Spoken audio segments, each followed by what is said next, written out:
Hi, I'm Sandy, and welcome to Life with Sandy, formerly known as Let's Get Fit with Sandy.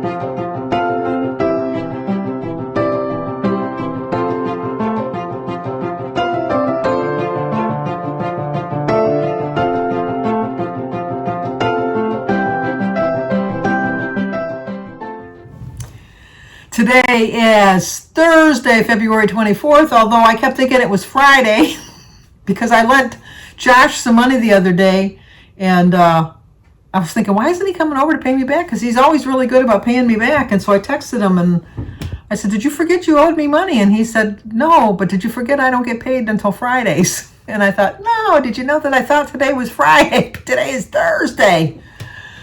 So he's always really good about paying me back, so I'm not worried about it. I just thought maybe he forgot. And with the weekend, because I'm thinking today is Friday, I wanted to make sure he didn't go spend it on some frivolous little girl, because, you know, that's what boys do.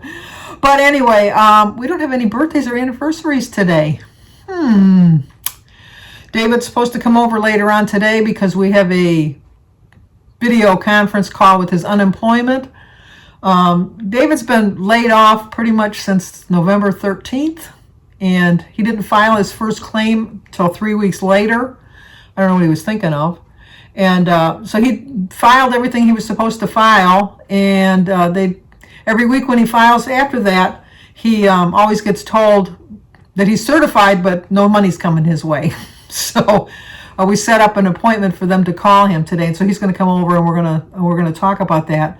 But because we were like looking through his forms and stuff, and it was just kind of confusing because it shows that he should be getting, well, he was working a couple times, like I told you, when he was working in Flint and that, but he was working just for like side money, not like a regular job. It was just for some side money to get him by. And so they owe him, boy, at this point, close to $5,000 in unemployment. He gets $365 a week, which is not a lot of money, but it's better than the zero money that he's getting. But anyway, he has the conference call, and he asked me if I would sit in with him so I could answer any questions that he might not think of. And so I said yes. So we went onto his website last night and printed off everything that we think we're going to need. And then once we go on the call, I'm going to make sure we're on the website in case they refer to something that we can get to it really quick. He made the appointment last week with everything going on. There's not that many people working, and they're all backlogged, and they're going through a process. I think I've mentioned this before, that some people got paid when they weren't supposed to get paid, so they're checking to see if they were supposed to get paid, and they were, they got paid and they weren't supposed to, so they owe the money back. But according to all the paperwork that we looked at that David has filed, he is entitled to the money, and he's not required to pay any money back. So we're pretty secure with that. And then Danny's supposed to come over with the boys tonight, so we'll get to see them. I've already talked to Christy, because I talk to Christy every day on the phone. I've already talked to Christy. I was pretty much right on my predictions yesterday about Big Brother. I don't want to ruin it in case you haven't watched it, but I was correct and who was going to win. And I was also correct on if the person that did win, the other person that I hate to say anything because some people DVR things and they don't watch it right away. But the outcome was as I predicted. I should put it that way. The outcome was as I predicted. So Jim and I watched that, and then we watched The Amazing Race, and we like everybody that's in the finals. So we're not really rooting for one particular team, although I am. I like the stewardesses, because the one girl with the glasses, I don't know her name. I'm really bad at remembering names. I know the one's Penn and Kim. I know the father and the daughter. The father's always yelling at the daughter, but with love. He's not like being mean. He's just like, he gets aggravated with her because I think he's not understanding. I think he gets so caught up in the moment that he's not really understanding. But I like all the couples, so I'm really rooting for any of them to win. But if I had my choice, I would want the stewardesses or the flight attendants. I would like them to win because they're kind of my favorites. Um, and really, I like Penn and Kim because I think that they're really funny and they're very loving to each other and they're very compatible with each other. But they have like a YouTube channel where they have like 250,000 subscribers. So I'm thinking they're pulling in the money just from their YouTube, so they don't really need the money. Whereas I think the other couples really could use the money. That's kind of how I root. Not that I don't want them to win, but if I had my druthers, I would rather they didn't win, as much as I like them, because I do like them. So we watched that, and then we started watching Chicago PD, and then right smack in the middle of it, Russia decided to attack Ukraine. So they broke away, and then when they came back, which is good that they did do it, but I wasn't watching the show live. They continued on from where they left off for the 10-minute interruption, but we DVR'd it. So at 11 o'clock, with still like 10 minutes to go, think denied. It was done.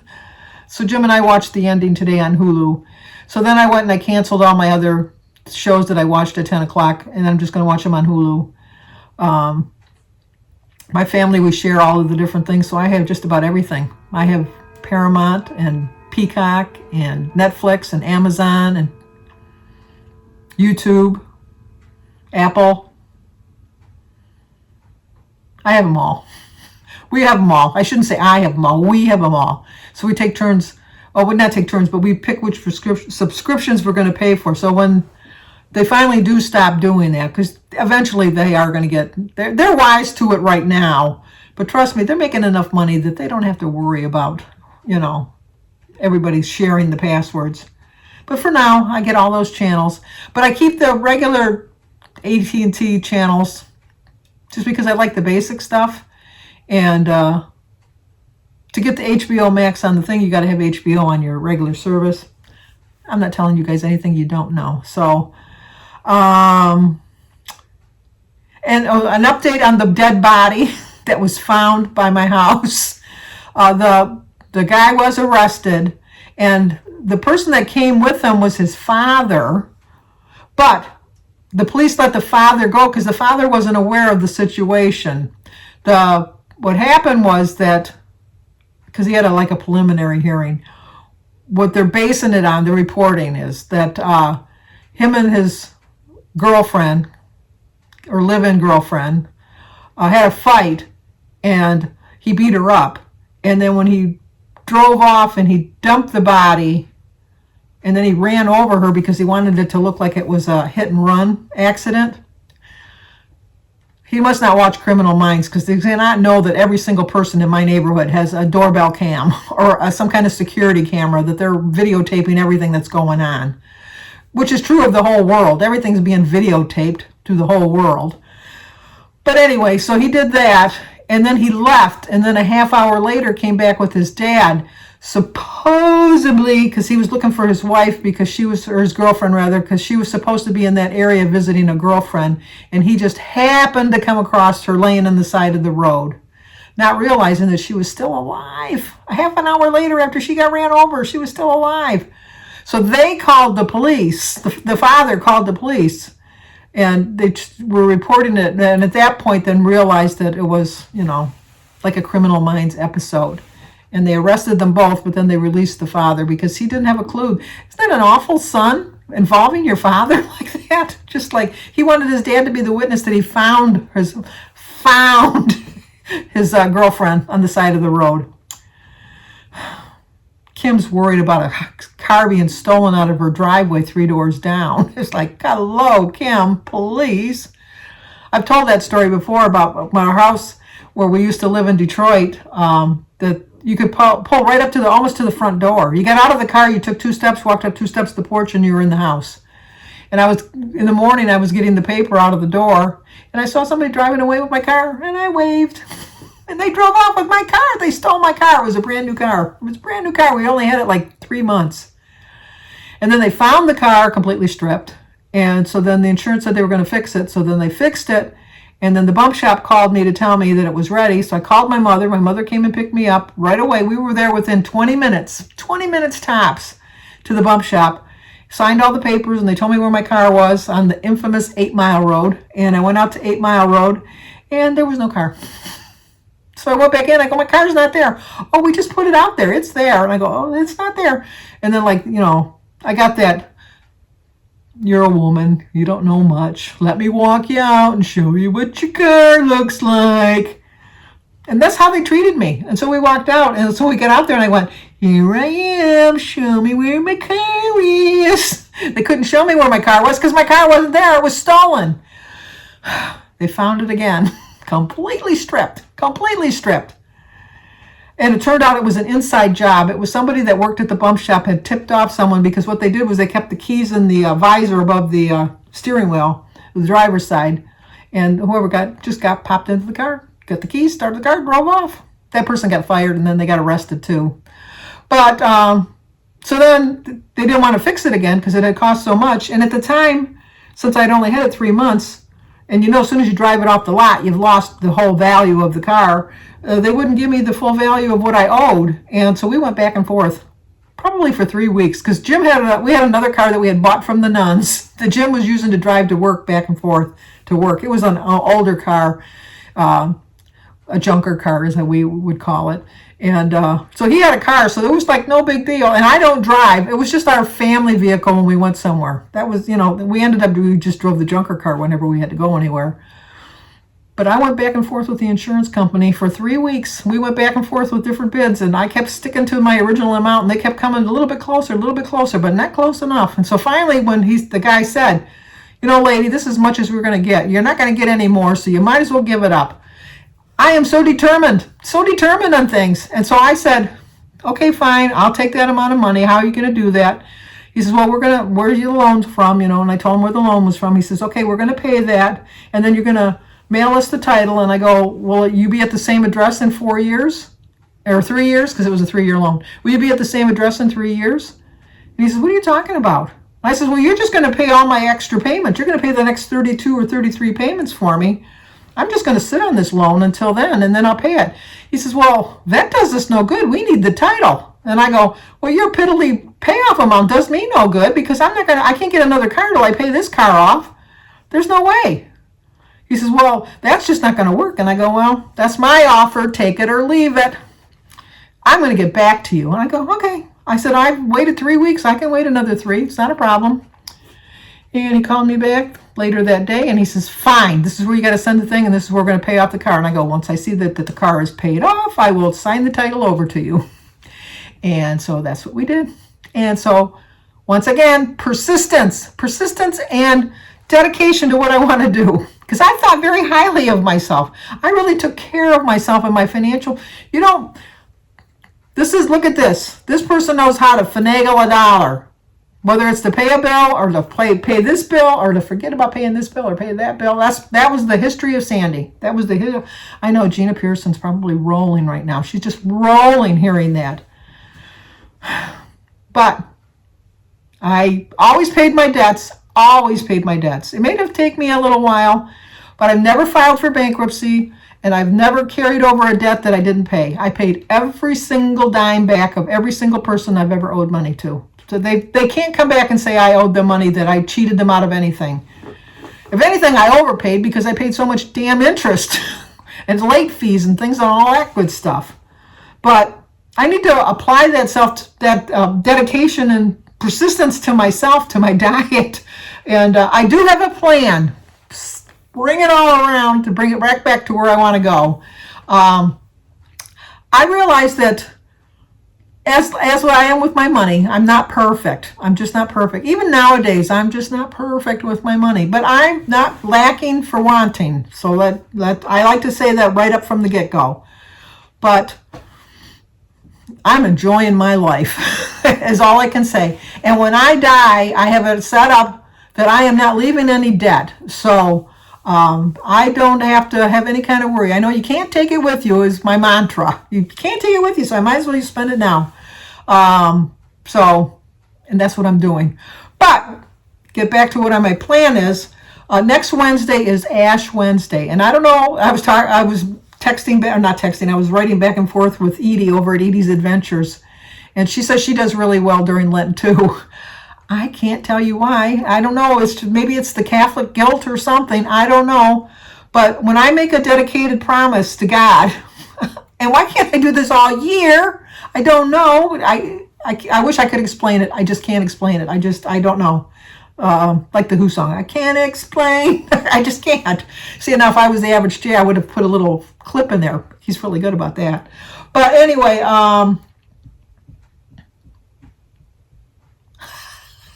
stay with me. Oh, I have a plan for Ash Wednesday that I am going to follow a little bit more stricter plan just for the 40, I know it's like 40 days of Lent, but it's really 40. I know we went through this last year. We're not going to go through it again. I know Doug explained it to me from Jones Pointed Plate, how it works. Sundays don't count as Lent, I think, but an Easter Sunday, it's actually good for Holy Thursday is the last day of Lent because that's when Jesus was in the garden. But then some people say it's like when he died on the cross, and other people are saying when the stone was turned. My 40 days of Lent is going to be like 6 weeks. Is it 6 weeks from Ash Wednesday and then Thursday, Friday, Saturday, Sunday? 36, 40. Anyway, it's too much math. Too much math. I am going to start Ash Wednesday, and I am going to do it until Easter Sunday. How many ever days that is? I can't start smoking. My brain can't start smoking with that. So I have decided to come up with a plan, and my pal, my buddy, my partner, no, she's not my partner in crime. She's my guru that keeps me on track. My tough love person, Joan at Jones Pointed Plate. I texted her this morning. I said, there's no big hurry, but when you get a chance, I look through your menu plans. I kind of like to make up my own little menu plan. And if you could come up with something, I don't need it till next Wednesday because I'm not starting until next Wednesday. And so she said, well, you got to give me a couple days. And I said, not a problem. I will give you a couple days. And so she said, okay, give me a couple days. Less than an hour later, she came up with my plan. So this is my menu plan for how I'm going to do it. And if you notice, I have a breakfast, a snack, a lunch, a snack, and a dinner. I plan on eating my breakfast at 11, a snack at 1, lunch at 3, snack at 5, dinner at 7. And then I'm going to keep track of my points right here at the end. And I have my binders. I have this binder, which is recipes that I got from Jones Pointed Plate, Girl on Her Phone, Girl on Her Phone, Kim's Girl on Her Phone, Girl on Her Phone, Jones Pointed Plate, Recipes with Roy, and Dish with D. I have all of those. And then I also have, from Diane Evans, Watch a Recipe book. So I'm going to be going through those. I'm going to be doing a recipe. Somebody just came in my door. I think it's Danny and the boys. So I got to get going. So let me see. Let's see who it is. Oh, it's Oliver. And so I got to get going. I'll talk to you guys soon. We got to get Sebastian. Oh, he's tired. Why are you so tired? I'm not. You're not? What's your girlfriend's name? Huh? You got a girlfriend now? No, not yet. Not yet? Working. Working on it? Yeah. Okay. Okay, then we also have, are you done? I am done. Danny. He's like Jimmy. He don't like you to see that he eats. But obviously in our family, we eat. A little bit. Okay, I have a question for you. Jimmy's going to kill me because I'm asking you when he's not around. Uh-oh. But do you remember when we went to the cottage and he tied you to the fence? I don't. See, I told you. Because we always say that he tied you upside down on the fence. He always says he didn't even tie. I think he said he does tie you to the fence. But I said it was so traumatic that you didn't even remember it. No, I don't remember it at all. So I am correct. How old was I supposedly when this happened? You would have been about 5. No Maybe recollection. 6, because Jimmy would have been like 9 or 10. No. Do you remember anything he did to torment you? We were talking about him hiding your Skeletor. You don't No. remember that either. No. So he was the perfect brother. No, he was not. But he helps me out now. Oh, there you go. Well, tell us a story about Jimmy that, because he says things about you. Danny doesn't watch our channel. No. Do you guys have like a separate channel or is it on your channel? It's on my channel. Okay. He was complaining the other day because he doesn't get any money out of it. Neither do you. No. So what do you want me to tell you? Something that Jimmy did to torment you. So many things. He's got so many he can't even come up with one. I can't. Did you used to build forts with them? No. Nope, you didn't build forts with them. You used to torment Christy with them. I really can't think of anything right now. You put me on the spot. Wow. I'll have to think of something, and then next week maybe we can revisit this. Ooh, he was like the perfect brother then. No, I'll come up with something. You sure? We'll revisit this next week. Okay. Okay, I didn't eat an apple today either. I don't know. I'm not very hungry, but I have a hearty breakfast here. Brunch, actually. Today is Thursday, February 24th. I have 19 dailies. My quote is, always remember your focus determines your reality. Couldn't read my own writing there. That's pretty sad. It's a 7-point brunch. 4 points for my half of Thomas's Everything Bagel. 3 points for a tablespoon of Jif peanut butter. And 0 for my tea, my egg, my berries, and my banana. So it is a 7-point brunch. David didn't tell me my hair looks so bad, but look who stopped by for a visit. Hi. Give a little wave. Let me see if I can get you. I can't get you in closer. Let's see. Nope, I can't. I tried. That doesn't work. Oh, really? Yeah, see, it's not working. Oh. There's my water, but no apple today. All right, I'm going to visit with David now. Don't take me away from my grandson.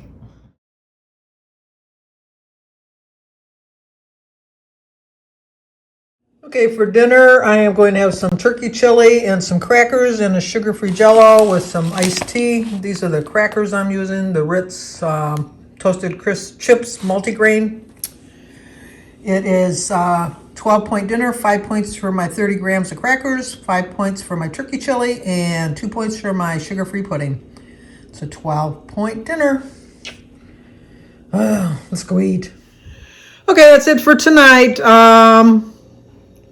I don't got any plans for tomorrow, but I'll be here. So until tomorrow, like, comment, subscribe, and share. Talk to you soon.